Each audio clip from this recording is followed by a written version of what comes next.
Hello everyone, कैसे हो आप सभी। आई होप हैप्पी होंगे, हेल्दी होंगे। मैं हूं आपकी अपनी टीचर रेनू चौधरी और मैं आपको इकोनॉमिक्स पढ़ा रही हूं। ठीक है, कैसे पढ़ा रही हूं? In a very easy way and हर कॉन्सेप्ट क्लियर करते हैं और इकोनॉमिक्स की थ्योरीज को अपनी डेली लाइफ के एग्जाम्पल्स के साथ कनेक्ट करके आपको इन अ वेरी इजी वे हम आपको इकोनॉमिक्स समझा रहे हैं। ठीक है, तो आज हमारा टॉपिक है scope of macro economics. It is most important topic क्योंकि यही हमें बताता है कि हम मैक्रो इकोनॉमिक्स के अंदर किन किन टॉपिक्स को क्लियर करते हैं। ठीक है, सबसे पहले स्कोप ऑफ मैक्रो इकोनॉमिक्स समझाने से पहले मैं आपको क्लियर करा दूं कि ये स्कोप जो वर्ड है इसका मीन्स क्या होता है। स्कोप मीन्स होता है area of study, field of study, मतलब कि हम किन किन टॉपिक्स की स्टडी करेंगे मैक्रो इकोनॉमिक्स के अंदर। और स्कोप की जगह आपको क्वेश्चन सब्जेक्ट मैटर के नाम से भी आ सकता है कि what is the subject matter of economics, मतलब सब्जेक्ट मैटर कौन कौन से सब्जेक्ट है, कौन कौन से विषय हैं जिनकी स्टडी हम मैक्रो इकोनॉमिक्स के अंदर करेंगे। यही आपका स्कोप ऑफ मैक्रो इकोनॉमिक्स होता है। और इन अ सिंपल इजी वे में मैं आपको एक बात बता दूं कि ये क्वेश्चन करना बहुत आसान है क्योंकि मैक्रो इकोनॉमिक्स के अंदर जो जो भी आपके टॉपिक्स हैं, जो जो भी आपके लेसन्स नेम है, चैप्टर नेम है, वही आपका स्कोप ऑफ मैक्रो इकोनॉमिक्स के अंदर आ जाएगा। ठीक है, मतलब हर अपने चैप्टर का नाम लिख देना है और उसको थोड़ा सा एक्सप्लेन कर देना है, फिर सेकंड चैप्टर का नाम लिखना है, फिर उसको एक्सप्लेन करना है, थोड़ा थोड़ा सा एक्सप्लेन करके आपको ये क्वेश्चन अपना कर देना है। तो ये और भी इजी हो जाता है, स्टूडेंट्स को इस क्वेश्चन को करने में बड़ा मजा आता है क्योंकि सारे सब्जेक्ट के जो सारे आपके चैप्टर्स के नेम आपके इसके अंदर आते हैं।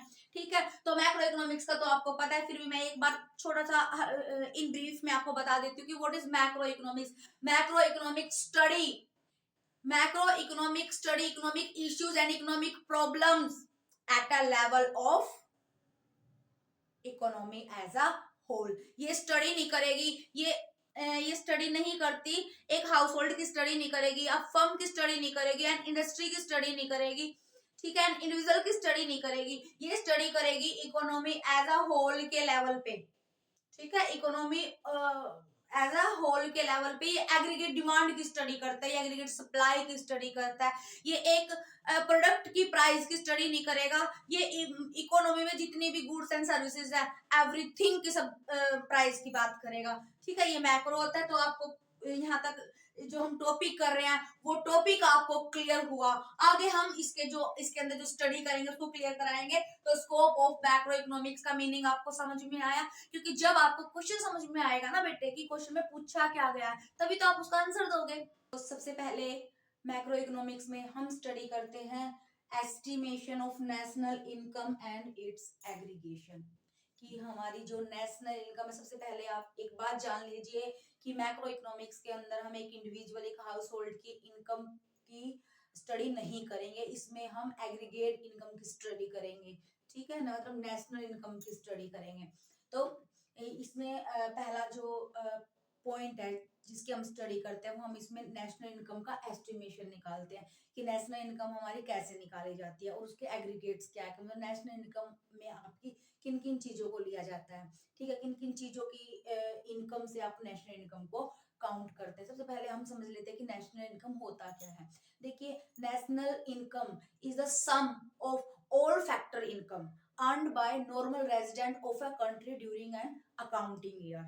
ठीक है, इसको क्लियर हम नेक्स्ट चैप्टर में करेंगे, अच्छे से करेंगे, हर एक टॉपिक को समझेंगे। लेकिन अभी मैं इन ब्रीफ में आपको समझा देती हूँ कि जो नेशनल इनकम होती है वो एक कंट्री में का जो नॉर्मल रेजिडेंट होता है उसकी जो भी फैक्टर इनकम होगी, ठीक है, एक अकाउंटिंग ईयर में उन सबको प्लस करके हम अपनी नेशनल इनकम काउंट करते हैं। और फैक्टर क्या क्या होते हैं?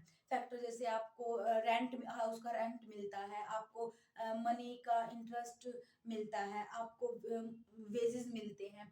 ठीक है, इन सबको प्लस करके जो आपकी फैक्टर, ये आपके फैक्टर है, इन सभी फैक्टर से जो आपको इनकम मिलती है उन सभी इनकम को हम प्लस कर देते हैं। लेकिन वो इनकम सिर्फ कंट्री की नॉर्मल रेजिडेंस की इनकम होनी चाहिए। ठीक है, नॉन रेजिडेंट की इनकम को हम नेशनल इनकम में काउंट नहीं करते। तो इन सबसे हमारी नेशनल इनकम बनती है। तो इस नेशनल इनकम को एस्टिमेशन हम कैसे करते हैं, कैसे हम अपने नेशनल इनकम को निकालते हैं, एंड इट्स एग्रीगेट, और फैक्टर इनकम को प्लस करके हमारी नेशनल इनकम बनती है। इसके एग्रीगेट्स को स्टडी करेंगे, जैसे हम इसमें स्टडी करते हैं जीडीपी को, हम इसमें स्टडी करते हैं जीएनपी को, इसमें हम करेंगे एनएनपी, जीएनपी, ये इन सब की स्टडी हम इसमें करेंगे। वो मैं आपको नेक्स्ट जब हम नेशनल इनकम का टॉपिक कराएंगे उसमें मैं आपको क्लियर बताऊंगी जीडीपी क्या होता है, जीएनपी क्या होता है, एनएनपी, एनडीपी, सब कुछ क्या होता है, everything I will discuss in the next chapter. ठीक है, तो फर्स्ट टॉपिक आपको समझ में आया कि हम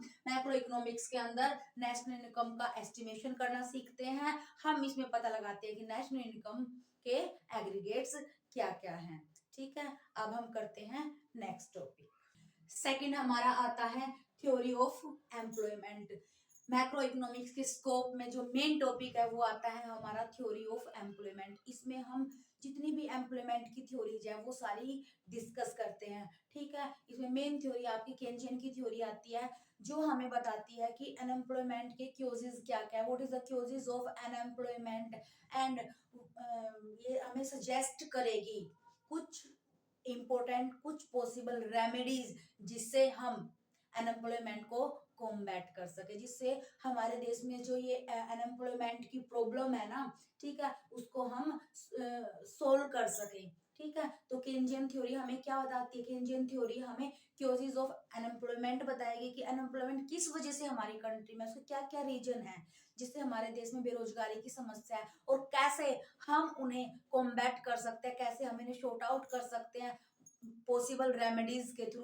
वो केंजियन थ्योरी हमें वो रेमेडीज सजेस्ट करती है। ठीक है, तो ये हमारा मैक्रो इकोनॉमिक्स का इंपॉर्टेंट टॉपिक है, थ्योरी ऑफ एम्प्लॉयमेंट। क्लियर हुआ? नेक्स्ट हमारा आता है theory of general price level. ये भी हमारा सिग्निफिकेंट कंपोनेंट है मैक्रो इकोनॉमिक्स का। ठीक है, देखिए जनरल प्राइस लेवल मतलब इसमें हम किसी एक कमोडिटी की प्राइस की का एस्टिमेशन नहीं करेंगे। ठीक है, इसमें जनरल प्राइस लेवल को बताया जाएगा कि इकोनॉमी में जितने भी गुड्स एंड सर्विसेज है सबकी कॉमन प्राइस को हम इसमें एस्टिमेशन लगाएंगे। ठीक है, और प्राइस लेवल से हम इसमें हम एक टॉपिक और करेंगे इन्फ्लेशनरी एंड डिफ्लेशनरी गैप के बारे में भी हम इसमें स्टडी करेंगे। इन्फ्लेशन क्या होता है, जब कीमतें हमारी बढ़ जाती हैं।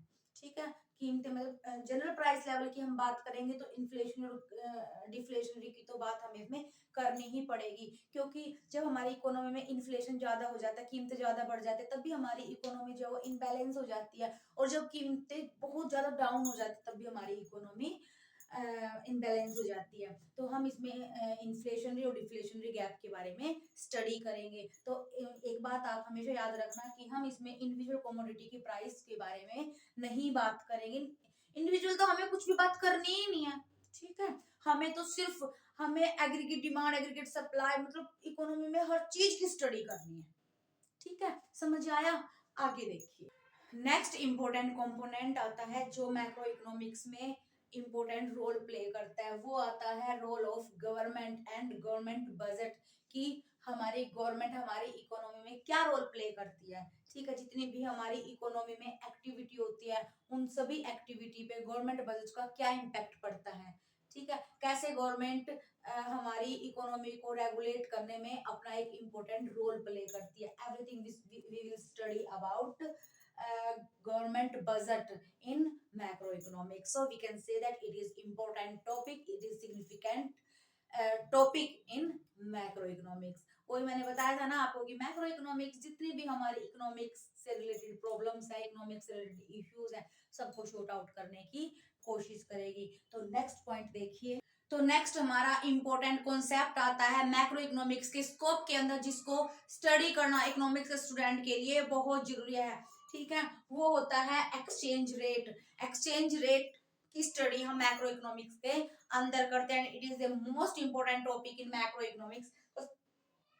इसमें हम बताएंगे कि एक्सचेंज रेट होता क्या है। एक्सचेंज रेट होता है the exchange ratio of currency between two countries, मतलब दो कंट्रीज की जो करेंसी होती है, जैसे हमारी करेंसी रुपया, अमेरिका की करेंसी डॉलर है, तो उन दोनों के बीच का एक्सचेंज रेशो क्या है। मतलब $1 और हमारी कंट्री का रुपीज, इन दोनों का रेशियो कितना, वो हम स्टडी करेंगे एक्सचेंज के अंदर, एक्सचेंज रेट के अंदर। तो अब अच्छा आप मुझे एक बात बताइए कि अभी करंट प्रेजेंट में टुडे प्रेजेंट में यूएसडी से INR एक्सचेंज रेशो कितना है, मतलब डॉलर एक्सचेंज रेशो INR कितना है। देखिए 1 USD equal to 84.70 INR। USD का मतलब क्या हो, यूएसडी का मतलब क्या होता है, यूनाइटेड स्टेट डॉलर, और INR का मतलब क्या होता है, इंडियन रुपीज। तो $1, $1 84.70 रुपीज के इक्वल होता है, इंडियन रुपीज के इक्वल होता है। तो इंडियन रुपीज और डॉलर के बीच का जो रेशो है, एक्सचेंज रेशो है, वो इतना है 1:84.70, मतलब $1 हमारे 84 रुपीज के इक्वल होता है। तो यही आपका एक्सचेंज रेट होता है। क्यों? क्योंकि जितने भी हम एक्सपोर्ट करेंगे, इंपोर्ट करेंगे, उसके लिए ये एक्सचेंज रेशो का जानना हमारे लिए बहुत जरूरी है, तभी हम अनदर कंट्री से एक्सपोर्ट इंपोर्ट कर सकते हैं। तो इसकी डीपली स्टडी हम तब कराएंगे जब हम ये टॉपिक क्लियर करेंगे। ठीक है, समझ आया? आगे देखिए, नेक्स्ट इंपॉर्टेंट कॉन्सेप्ट आता है मैक्रो इकोनॉमिक्स के स्कोप के अंदर, बैलेंस ऑफ पेमेंट, जिसे हम बीओपी भी बोलते हैं। ये भी हमारा मोस्ट इंपॉर्टेंट टॉपिक है। अब बीओपी होता क्या है? बीओपी होता है दो कंट्री के बीच में जो मॉनेटरी ट्रांजैक्शन होता है, उसको हम बैलेंस ऑफ पेमेंट बोलते हैं। In English we can say that monetary transaction of two countries, it is called BOP. इसकी स्टडी करना भी मैक्रो इकोनॉमिक्स के अंदर बहुत जरूरी है। इसकी स्टडी हमें क्यों करनी पड़ती है? क्योंकि बैलेंस ऑफ पेमेंट से ही हमें पता चलता है कि हमारी इकोनॉमी में कितना इंपोर्ट हुआ है, कितना एक्सपोर्ट हुआ है। और एक इकोनॉमी के डेवलपमेंट के लिए इंपोर्ट और एक्सपोर्ट बहुत जरूरी है। और इंपोर्ट एक्सपोर्ट की स्टडी हम विदाउट बैलेंस ऑफ पेमेंट की स्टडी किए बिना नहीं कर सकते। तो ये भी इकोनॉमिक्स का बेसिक कॉन्सेप्ट है। ठीक है, ये इकोनॉमिक्स के बेसिक कॉन्सेप्ट है जो हमने यहाँ पे स्टडी किए। और भी बहुत सारे टॉपिक है जिनकी स्टडी हम यहाँ करते हैं, जैसे आपका इकोनॉमिक डेवलपमेंट की स्टडी करेंगे, पॉवर्टी की स्टडी भी हम मैक्रो इकोनॉमिक्स के अंदर करते हैं। ठीक है, बहुत सारे टॉपिक्स की स्टडी करते हैं। इन शॉर्ट हम ये कहेंगे कि हम मैक्रो इकोनॉमिक्स के अंदर प्रॉब्लम्स की स्टडी करेंगे कि इकोनॉमी में प्रॉब्लम्स क्या क्या है, क्या क्या इकोनॉमिक इश्यूज है, क्या क्या इकोनॉमिक प्रॉब्लम्स, हम उनकी स्टडी करेंगे। फिर स्कोप के अंदर हम स्टडी करेंगे कि उन सारी प्रॉब्लम्स को, उन सारे क्राइसिस को, उन सारी जितनी भी हमारी इकोनॉमिक से रिलेटेड इश्यूज है, उन सबको कॉम्बैट कैसे करेंगे, कैसे हम उन्हें रिजोल्व करेंगे। बिल्कुल सी पॉसिबल सी रेमेडीज हमें यहाँ पे बताई जाएंगी।